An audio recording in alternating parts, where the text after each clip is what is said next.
Well, hello everyone. Welcome back to my channel, The Importance of Temperance. I'm Katie, and I hope that you're doing well wherever you are in the world.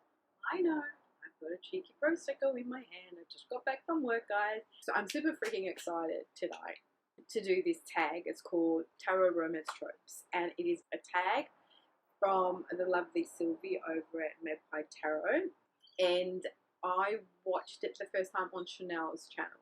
Now I can never remember what her channel name is because she's changed it, so I'll link it below. But I was watching that. She was super freaking excited about this tag. You could just tell in her voice that she was absolutely loving it. And it is a great tag. It's about a relationship with our tarot decks and our oracle decks. And like any relationship, there is like this immediate attraction with a deck, or there is a slow burn, or there is a kind of like, yeah, nah, and then it actually is, you actually then get acquainted with the deck and, oh yeah, it's actually not too bad. So it is 10 prompts. I will list them below, and I will also list Sylvie's original video below, so you can go watch hers because hers is just amazing. She just explained it so much better than me, obviously, because she's the creator of the tag, and she's so sweet and lovely. I love watching her channel and her creations and her ideas and her inputs on her cards. So I will link that below for you, and then what I'm going to do is I'm going to flip the camera because obviously it's so much better to show you cards from top down. Alright, shut up Kate, less talking, more showing. I'll see you on the other side.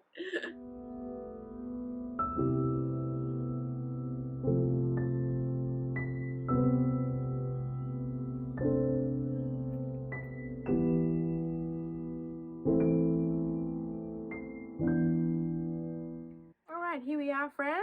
This is the tag Tarot Romance Tropes, 10 Tarot Relationship Styles, and it's from the lovely Sylvie from Tarot Magpie. The first prompt is enemies to lovers, a deck or style or system you've insisted that just wasn't for you until you realized it was. So that for me is a tarot MIC. When I first started tarot, I started not very long ago, so about kind of maybe started 2019, and I kind of wasn't really attracted to the Marseille kind of aesthetic. To me, a bit outdated. And then when I did look into it, it was kind of, yeah, like meh. You know, like when you were listening to people talking about the Marseille, they were all about this really rigid system of reading the cards, and also, you know, with the pip style being a little bit different and harder to read. I just wasn't interested at all. Not for me, not for me. Until I came across this lovely lady's channel called Opale di Fuoco. She's Italian, and she was talking about the tarot based on Jodorowsky tarot and his kind of system. I don't know if I pronounced that right, but I'll link it down so you can see the spelling. And on her channel, she was just going through different lessons and stuff about every individual card. And it was really interesting to watch. It kind of enlightened me to maybe wanting to look into tarot MSA. So then I was in the market for a deck. So I was looking. And then when I was on Amazon, I came across this deck here. And this is Tarot de Marseille, and it is the publisher is Piatnik in Vienna. And it says here it is based on an 18th century deck. And what I really love about this, it's imperfection. You know, it's just, and that moon, oh, that is so great. I love that moon. And it's just so imperfect and dopey, and the expressions, and just the fact that it's like really like wood blocky and not, you know, it's all out of kilter and not in the design. It's just all out of whack. And I love that. And I fell in love with this deck, and it's a beautiful kind of cardstock. And it was inexpensive and so unexpected, and kind of I fell in love with the colors and the dopeness of the characters and their facial expressions, and the imperfection of it. So I just love it. There's some cards in here that are absolutely amazing, and just made me kind of want to explore more Tarot de Marseille decks. Now, obviously, I haven't gone in depth. I love him. His furry, fluffy robe that he has and this little scarf around his head. Yeah, this was kind of, yeah, nah, I'm not going to do Tarot de Marseille. Nah, not for me. Not interested. These are the backs. It lives in this little pouch. So much so that went and purchased the vintage Tarot de Marseille because I wanted sort of like maybe just a normal deck to sort of study with, I guess. And so where I could sort of see more defined images. I love the vintage feel of it and the vintage look of it. I really love the backs of it too. So I went and got this deck. It's so fun. The Devil. Yeah, so now, I'm not like anal retentive about reading in the Marseille style per se, but as I have discovered on my tarot journey, the majors in all systems just kind of really mean the same thing, to be honest. If we want to go and have a look at the meanings of the majors, they're all pretty much across the board of three major systems. They all have the same meanings. And it's just the pips, I guess, that be they more illustrated or less illustrated, and obviously the Rider-Waite-Smith system that has, the beautiful little pretty pictures and stuff.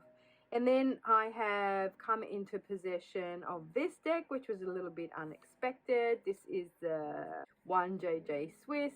I really kind of wanted this deck because I follow Simon at the Hermit's Cave. This was one of his first decks. Well, it was his first deck, and he always kind of reminisces about this. I grew up in Italy, so these sort of cards remind me of the cards that they used to play Scorpa and Briscola, which are these card games that the guys play in the little cafes and stuff. A bit kind of like, I guess, a bit vintage. And these cards have been through the wars. Apparently, Mum had them in the drawer and, in her garage, and the garage went through flooding and droughts and stuff like that. So I think the backs are a little bit faded and the cards are a little bit warped and stuff. She can't exactly remember if she brought this deck back with her from Italy or not, but I guess she probably would have, because she did have some tarot decks when she was in Italy. And she must have brought these back because there's no box with this one. So hence why I had to get this little pouch for it.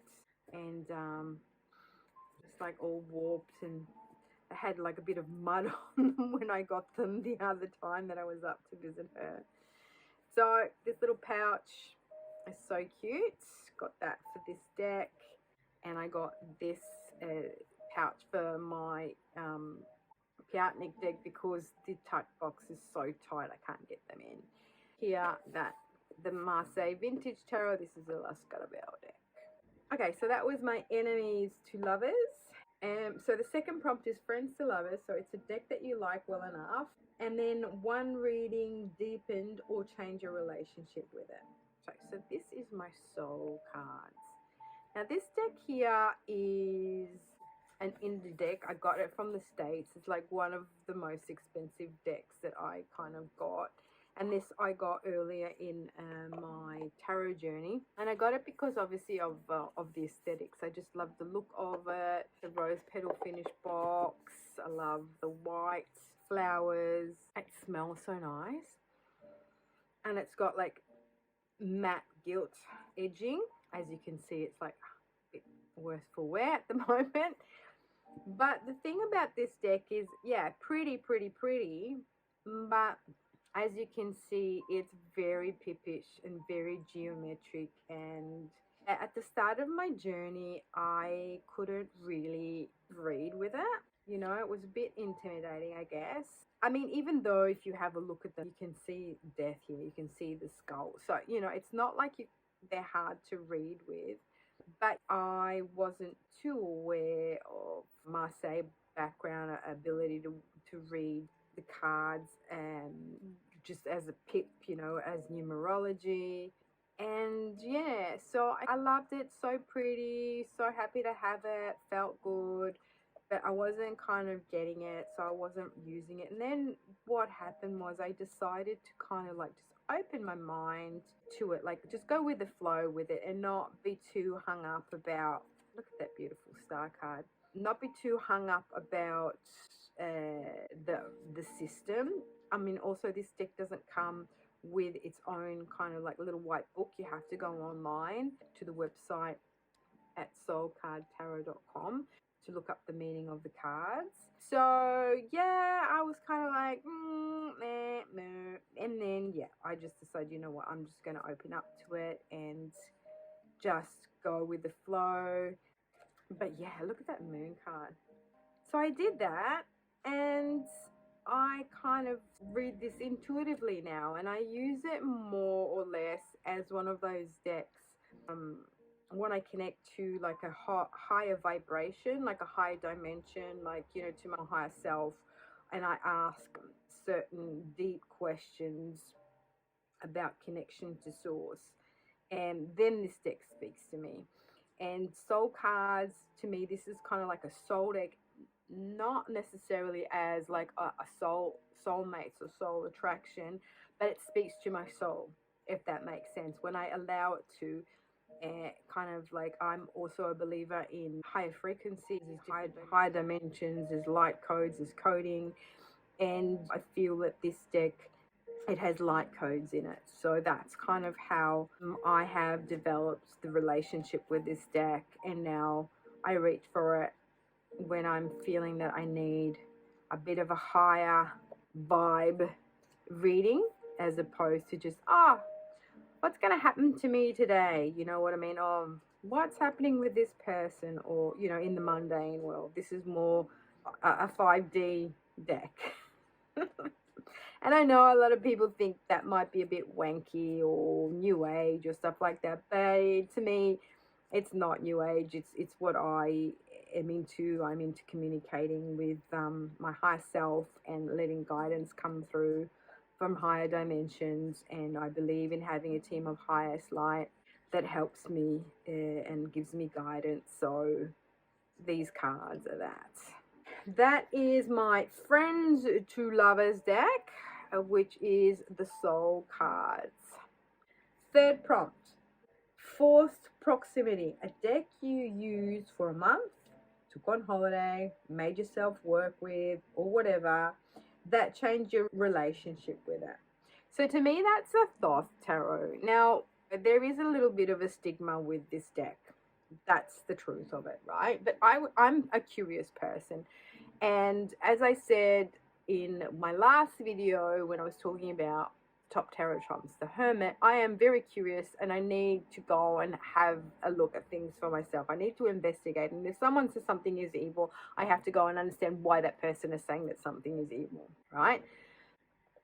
So I never take it for granted when someone says something is something. I need to go and find out for myself why that person is saying that, and if it's the truth or if it's the truth for me. You know, all this hype about the Thoth deck and it being evil and Aleister Crowley and this and the other, a lot of people can't read with it because of that, or a lot of people are not attracted to its artwork. Now, this is a deck that I got off eBay, super cheap. I was looking for it. It's 1986 A.G. Muller publication. I wanted this cardstock because I'd kind of done a research on, you know, the decks that I wanted.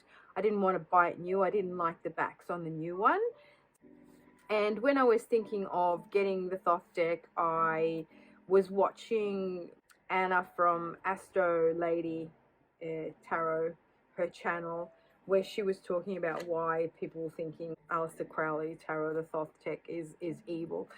Something along those lines. I can't really remember what the title of. That got me thinking and that got me curious. So I watched that video and I thought, oh yeah, I want to do a deep exploration into the Thoth deck. So I got the Thoth deck, and then I got the Book of Thoth, and, you know, I read through this. I was all enthusiastic, but this was so heavy. And I'm not going to lie, it was really hard to kind of understand. And these are the backs that I love. So with a rosy cross. but I really love the artwork, right? I know a lot of people find it hard to decipher or whatever it is, but I'm a lover of Art Deco. I studied interior design, and the Art Deco period was one of my favorite periods in art history and, architecture. And I just love these images. They speak to me and I enjoy them. I liked it for that reason. And then I got the book, and then all these associations with the decans or the deacons or whatever you call them and all that. And I wasn't into that. So I kind of just read these cards normally, as you would with an RWS. And as I said before, the majors across the board all have the same meanings at the end of the day. I didn't have to actually say, oh, well, yeah, now there's a sun here, and then there's the Hebrew letter of this, and that has to mean. No, I just went with whatever. So that's how I read those. And then I sort of went off it because I thought, oh, whatever. But then what happened is I forced myself to work with it. Okay. I said, right, now I'm just going to do a deep dive. I'm going to try and sort of like bond with it in a deeper way. So I did that.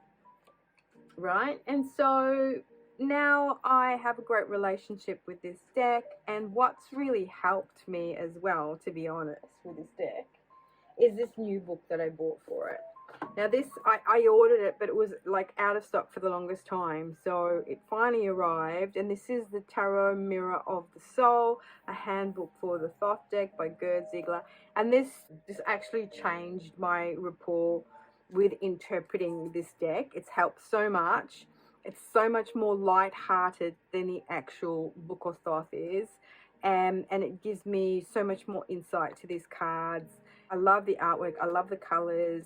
Just making myself work with this deck and just being mindful of the elements of why I loved it. And I don't necessarily have to interpret it as, Aleister Crowley wants you to interpret it. And these are the backs that are on the cards in the newest decks, I think from US Games. I don't really particularly like those backs. I much prefer this beautiful back here.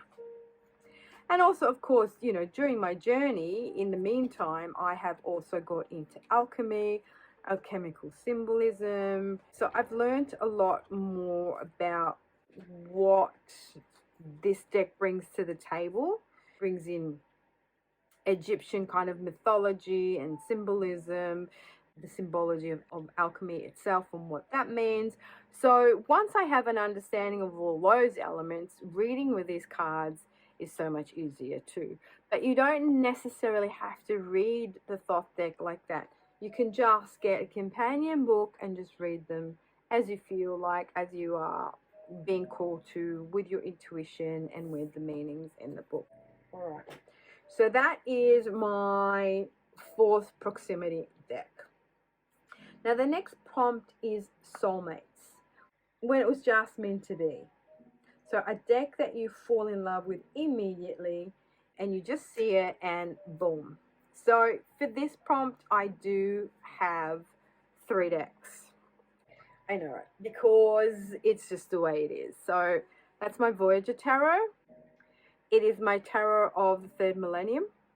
It is my Maria Tarot. All of these 3 decks, I was intuitively called to them. Now, especially with the Third Millennium deck, there is not a lot of information about this deck online. I do have the Majors Only deck, the pencil illustrated one that I show all the time by Yasin Guzlev. But this deck here is one of those decks that is out of print, and it's a very mysterious deck. Not much is kind of known about it, and it's very weird and very different because you've got the majors that are in a different style from the court cards, from the pips. And so when I got the Majors Only deck, I really love the artwork. So the artwork is kind of beautiful. It's just all these line drawings, absolutely stunning, in big linen cardstock. Well, originally the special edition was on linen cardstock, but the one that I've got is just like normal cardstock. It's a Los Scarabeo deck. So that made me super curious about this deck. As you can see here, it's got the insert, right? So you know that that's a court card, and that's kind of like the Tarot MSA. And then these, for instance, are the pips. So this is the Knight of Swords. But when you look at this card, you don't really understand what it's all about. I was very curious indeed about this deck, and so I looked for it online, and I finally found it on eBay for a good price, and I purchased it. And even though one might not understand this deck, it just speaks to me. I did a review. I did a walkthrough and a review of this deck. If you want to go watch it, but you know the miners all form a tableau. So if you put all the swords, all the cups, all the coins, they form a tableau, and they give you an overarching idea of what the whole thing is about, and then you can interpret them a little bit easier. And it's the same with the court cards. If you put them all together, they form a tableau. And I don't know what it is about this deck, but it just called to me, and when I got it into my collection, I immediately connected with it. I love it. I figured it out. I went to have a look at walkthroughs on YouTube about it. There's not very many. Not a lot of people know what's going on with this deck. I think it wasn't very popular because it was just before its times kind of thing. And so, yeah. So that's one of my soul decks that was just meant to be. And I bought this nice sparkly warkly little pouch for it. Those are the backs with a full. Alright, so that's the one. And then the next one is my Voyager Tarot. Again, when I was looking on eBay for vintage decks, I was actually looking for the Aquarian Tarot vintage, and I had a glimpse of this. And I just sort of saw this card here on eBay, and then it kind of disappeared, and I go, oh no, it's disappeared. These are the backs. Just that one glimpse, I said, I need to have this deck. And I'd never heard of it. I didn't know what it was all about. I just saw this image, and I just said, I need to have that. And even though these green borders are massive and huge and a bit hideous, I love it. I love it just the same. It called to me, and then I went back on eBay to look at something, and it popped up again for me, and I said, yeah, I'm going to have that. This is another deck that just called to me, and it was meant to be, and I'm so stoked to have it in my collection. It's weird and it's wonderful. You're beyond the pale, I guess, and a bit kind of hard to understand what the hell is going on in these images, but I love it. And I got the lovely Giselle from Mad Witch to make me a gorgeous pouch for it, and she just nailed it. Right? Look at that little charm there, just to sort of match that image there. Love it. So that's another of Soulmate decks, the Voyager Tarot. And my latest one is the Maria Tarot. I know I've been raving on about this deck like there's no tomorrow, but I love it. I saw it, I said, I have to have this deck, I have to have this deck, I have to have this deck, I have to have it. I need it in my life. And this is a Kickstarter deck with this beautiful tuck box. I mean, like magnetic box. Yeah, these boxes that close magnetically. Break out of your shell and free your soul, man. Anyway, it's a Kickstarter deck. The people who had backed it had just received their decks, and they were showing their decks on YouTube. And I came across one video, and I absolutely fell in love with it. To me, as I said several times now, it is a reinvention of the Thoth. It's brought the Thoth into the 21st century. It's allowed the Thoth deck to become more accessible and available to people that might not like it because it's super faithful to the original artwork, but it's injecting new life into it. It doesn't have the names on the minors. It just has the names on the majors. I mean, look at that. It's beautiful. I love it. And this was one of those decks that when I saw it, I said, I just have to have this baby. There is nowhere that I can live my life without having this deck. So I contacted Marsha, who is the creator, so Marsha Kulinovic. She said that, you know, because obviously on Kickstarter it had all kind of done and dusted and finished. And look at this. This is the Empress, and I didn't realize at the beginning, but she's sitting on a wheelchair. It's very diverse, and you know, has a little bit of everything for everybody. It also has 3 lovers cards. So anyway, I contacted her, and I said I need to have this deck in my life. I mean, look at this death card. It's just, oh wow, I love it. And the sun. I got this card the other day. I pulled this card the other day, and it was just everything. This is everything. The joy of life. I got the sun and freedom from the Sacred Destiny Oracle. Just like, isn't that not everything? And I said to her, look, I really want this deck. What can I do? And she said, look, you know, just give me your email address. You can go on a waiting list, because I'm going to have like 500 decks reprinted. And out of this deck, the Queen of this is one of my favorite cards. And then she contacted me, and yeah, and the rest is history. I nearly didn't have this deck because she wasn't shipping to Australia. And I did say in my walkthrough that they look like pomegranates, but they're actually rotten tomatoes. But the colors, the vibe, the everything. So love this deck. All right. So that was my 3 decks, which are my soulmates. Okay. Next prompt is Slow Burn. A deck you didn't have the best first impression of, but the more you work with it, the more you liked it. All right, so that has to be the Shadowscapes Tarot. Now, this is not my aesthetic, number one, so I guess it could have sort of gone in the, you know, not being your aesthetic one.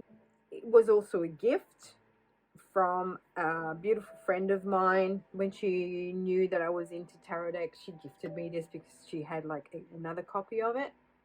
But when she gave it to me at the beginning of my tarot journey, I just like, yeah, nah, not for me, really, not my aesthetic. And when I kind of looked through it, I thought, oh gosh, you know, I'm not a fae person, I'm not into fairy, blah, blah, blah, whatever. So I left it. And I shuffle this all the time because this is the best deck to shuffle. It's got such a beautiful cardstock. I don't know what it is. I think it might have a core to it, but it's just beautiful to shuffle. So I didn't touch this deck for about a year and a half after I got it into my collection. And then one day I said, you know what? Let me just go play with it a bit. And so I went and played with it a bit. And yeah, mind-blowing. So I worked with it. I think I was also more mature on my tarot journey, I guess. And so to me, it wasn't algebra. I sort of got the images. I am an animal person, so I do really love animals. This has a lot of animals in there. And it's not just fae. You know, it's actually really well done. Beautiful artwork, very intricate. And I was then able to, yeah, start to love it and embrace it and do really good deep work with it. To me, this is a Lemurian and an Atlantis kind of deck. When I'm feeling that kind of vibe and I want to do that kind of work, I go to this deck and I get some fantastic reads. And the Six of Cups is so cute. It's like a little tea party with all the teddy bears and all the fish. Oh, it's just gorgeous. It is absolutely gorgeous, this deck. And so this was like a really slow burn for me. And I'm really glad that I was able to make friends with it and fall in love with it and enjoy it. I kind of like love just having it in my hand and shuffling this deck. The cardstock is just amazing.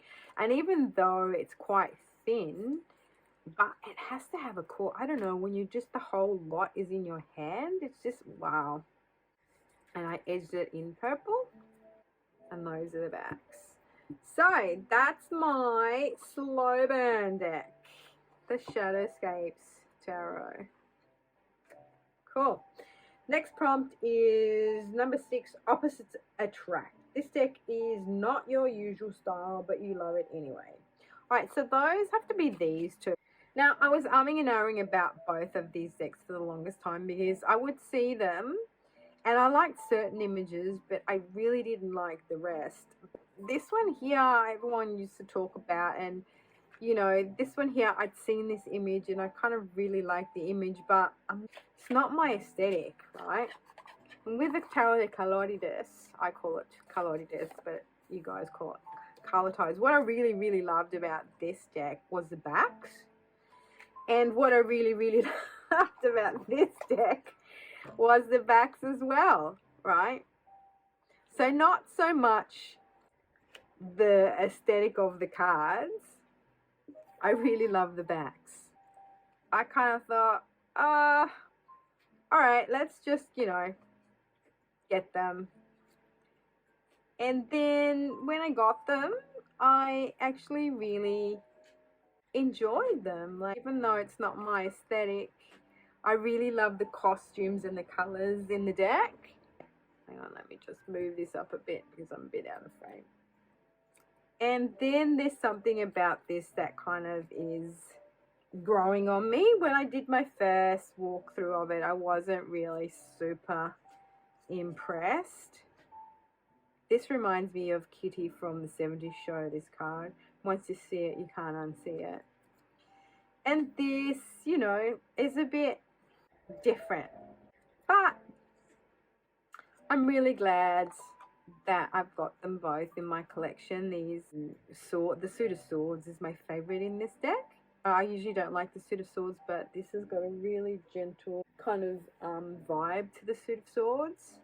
This deck here has some cards that I like and some cards that I don't like, but is that glaring? It is, isn't it? Oh, I'm sorry.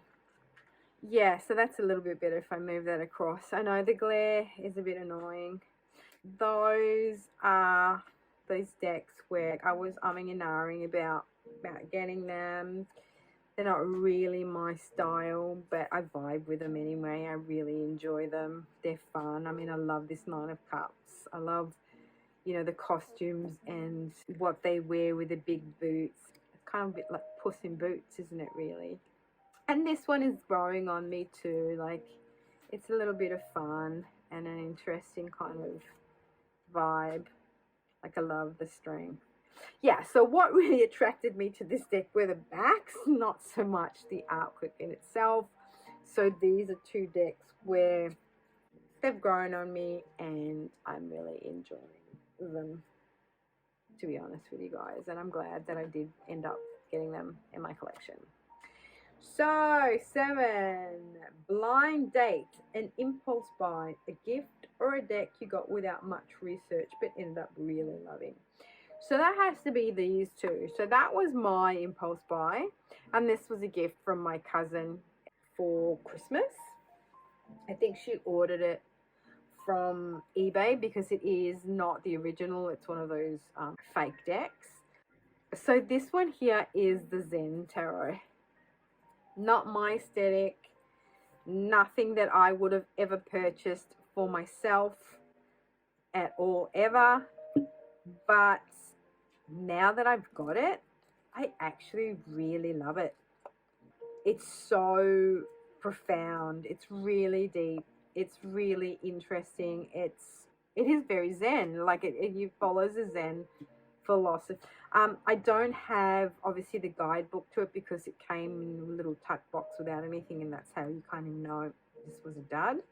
And it's also like small cardstock. It's like a poker size as opposed to a normal tarot size.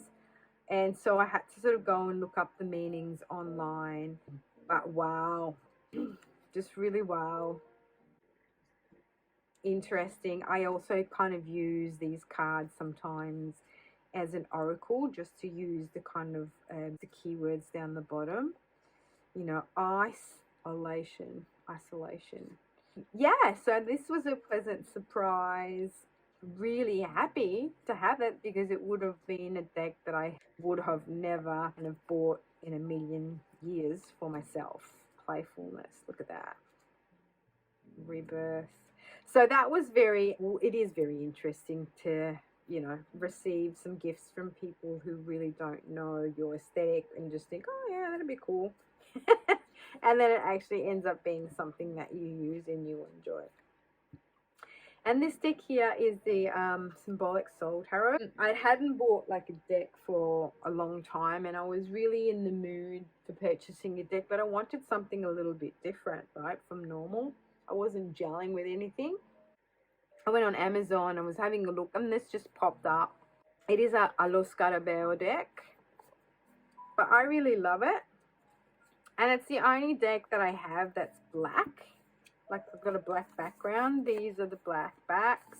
It's kind of like a thick cardboardy stock, a matte finish. And at the beginning, I didn't kind of like it when I first got it because it felt wrong town for some reason. But now it's okay because when you shuffle it, it kind of becomes softer.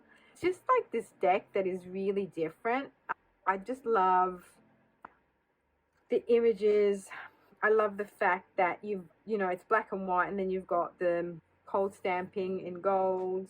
It's a bit weird, very geometrical. It's got all these like weird creatures in it. And this guy's got a microphone here and he's painting. So it's a really interesting take. A bit weird and wonderful, as I say. Something different. Yeah, I just kind of really took to it like a duck to water, you know. 9 of Cups, sort of like Puss in Boots. Yeah, and all these sort of weird kind of, that looks like, you know how the artists use those dolls to draw from, that you can sort of, the articulated dolls that you can move, that kind of reminds me of that. And then they look a bit alien as well. Yeah. And I guess it just takes from a little bit of all of the traditions. It's a mixture of traditions, Marseille, Rider-Waite-Smith, and Thoth as well. I guess it's more Waite-Smith though, you know what I mean? The Chariot hasn't got an arm. Don't know what that is about, but really interesting. You know, what are you prepared to sacrifice, I guess? And this Queen of Wands, look at her. And the cat down the bottom. You know how cats lick their asses and they always like look at you and have their legs sticking up. You go, really? So I guess it's imitating its owner, with her being very open about her sexuality. Anyway, so that is my blind dates. Some decks that you didn't know anything about and you actually ended up liking. So the 8th deck is Second Chance. A deck you plan to get rid of that worked its way back into your rotation, or a deck that you did move along and ended up repurchasing. So to me, it is the Wild Unknown, because I got it when I was at the start of my journey. And to be honest, I did not really understand it, and it was a bit weird and a bit dark. To me, this deck was dark for some reason. It was, I don't know, I didn't like it. I have edged it in grey and left white just to match the backs. So I gifted it to my flatmate at the time, who really loved the artwork. And then I repurchased this recently in the pocket edition. Yeah, it's one of those decks that's really cutesy, to be honest. Not dark at all. And it's just all based on colour. I mean, I wouldn't say cutesy, but you know what I mean. Like, it's got the animals, it's got the colours. Look at that beautiful strength card. I didn't include that in my top tarot trumps, and this is one of my favorite lovers card. I forgot absolutely to include that in my top tarot trumps. Bugger. But this star is everything. I mean, isn't it gorgeous? And the sun. Yeah, this is one of those decks that I did not appreciate when I first got it. I didn't understand it. I kind of thought it was a little bit too dark, and I didn't like the Daughter of Wands. I didn't get it. But now I totally get it. Now I totally understand it. I totally vibe with it. It's a gorgeous little baby deck. This is a pocket sort of size, so this kind of I take with me on, you know, holidays and stuff like that. See, I think this is one of the cards that made me not like this deck at the beginning. Kind of I found that a bit full on, the Nine of Swords. Such a gorgeous little deck, and also I said to myself, yeah, I'm not really an animal, you know, deck person. And then I am. So I guess this one is one of those decks that can fulfill a variety of the prompts in this tag. Now, where is the other one that I really love in this deck? This one here, this Ace of Cups. I love it. Love it so much. All right, so yeah, that was prompt number 8, Second Chance, and that is The Wild Unknown by our Kim Krans, which is such a beloved deck across the globe. Interesting how our tarot journeys evolve, hey? So number 9, Unrequited Love. You really want to love this deck, but it just does not love you back. Yet? Don't know about yet, but this is the deck that I really want to love, the Anima Mundi Tarot, that I just really can't work with. I don't know, I saw the images of this deck on Instagram. It's got these highly polished gilt edges. The cardstock is kind of like a linen finish, but very kind of thin. So I saw a couple of images on Instagram and I sort of, oh yeah, really, really beautiful. And then it's an indie deck. I had to get this from Singapore, maybe Singapore. But when I got it and I try to work with it, I just, you know, I really love the images. But see, I think this was the card that I saw on Instagram. This one here, that one there. I mean, this is beautiful as a world card, but I don't know. I guess it's because some of the images, some of the drawings, for instance, this fox is cute, but it looks a bit weird. And this, like, see this lion here? It doesn't really have the facial expressions of a lion. It's just a little bit weird, right? And that puts me off. I mean, that's cute. I don't know what it is about this deck. I mean, some of the images are gorgeous. The Hermit, look. That would have been another of my favorite Hermit cards. Oh my goodness, I just did the Hermit top tarot trumps. Yeah, I don't know. And that too, that I saw on Instagram, I love that 2 of coins. I love that Hangman. But I don't like the Empress, for instance. Love that moon. Must remember that moon. So I love some of the cards, but I just don't love some other cards. And when I try to read with it, it just does not speak to me. I just don't connect with it. I don't like this Emperor, for instance, this tree. But see, for instance, Page of Wands, Salamander, I get that.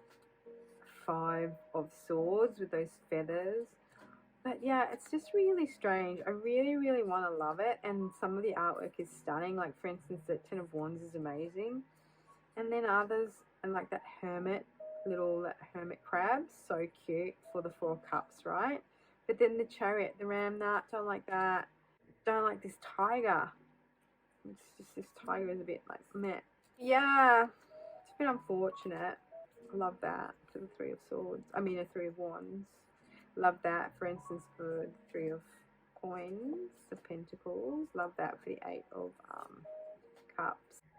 So as you can see, I do like a lot of the artwork, but I can't read with it. Like, for instance, I don't like that death. I don't like this horse in the sun. I think it's just like these drawings are not my aesthetic, or some of the drawings are not. For instance, this dolphin is beautiful, but this horse is not. Yeah, whatever. But anyway, so that is my unrequited love. It's the Anima Mundi Tarot, and it's a bit of a shame that I can't work with this deck. But I'm not going to get rid of it. You know, I am not someone who gets rid of their decks. I keep them in my collection as a reminder. There is a reason for me getting it, and maybe later on down the track I might be able to work with it, right? Now, the 10th and last prompt is a love triangle. So, two decks that are in competition with each other in your collection, or a pair of decks that you always use together.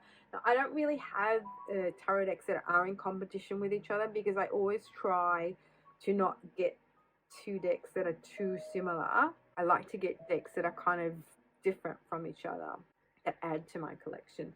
So I've been kind of very mindful in getting things that are kind of a bit diverse and different from each other. So what I am going to go with is two decks that I always use together, and that would be my Crow Tarot and my Urban Crow Oracle. They're both by MJ Colline. That one there is a mass market deck, so I bought that off Amazon, whereas this is an indie deck and I got that off her website. I always use these two together because hello, why would you not?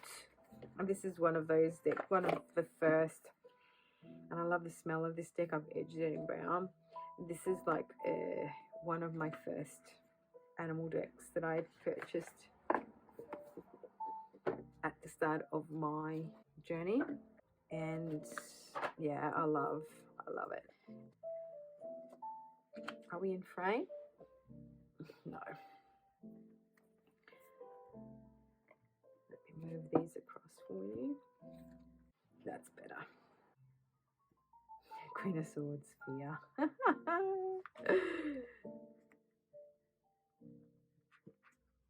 Beautiful. I love the artwork. And this Oracle deck here is, whoa, super powerful, man. And I don't know if you've paid attention, but in some videos you will hear the crows. I've got a crow community that lives around my house. I hear them cowing all the time, and sometimes when I hear them insisting, like for instance, they usually kind of like cow a couple of but if they insist and they keep going, then I know that there's a message there for me that spirit wants me to hear. So then I'll go and pull these decks. But yeah, I just love the artwork. And I love the combo of these cards together. King of Swords and Mourning. Beautiful. Queen of Pentacles, Anomaly. King of Cups, Scavenge. Love that. Resistance. The Tower, Resistance. How's that? That is my tarot romance tropes, my 10 prompts. That was my last one. So number 10, which is your love triangle. And that was so fun to do. And thank you very much to Sylvie. That was awesome. Really enjoyed doing this. That was a nice take on a new tarot tube tag. And on that note, I hope you all have a great rest of the week, and until my next one, ciao.